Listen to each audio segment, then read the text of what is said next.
Започваме движението с тежестта в десния крак, дясната ръка в юмрук, на ниво малко под слънчевия сплит, лявата ръка с отворен длан, дланта сочи нагоре, пръстите сочат право напред, гръдния корс свободен от тежест, дантен по-тежък и оформен като център на тялото, погледа право напред.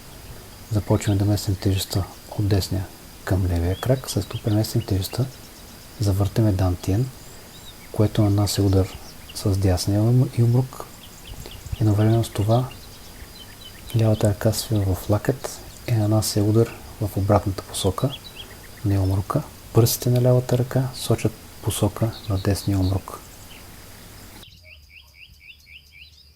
В това видео ви представих движение от 9-позиционната форма на Грандмайстор Чън Селан. Благодаря ви за вниманието. Ако видеото ви е харесало, моля абонирайте се за нашия канал, така ще имате достъп до още видеа.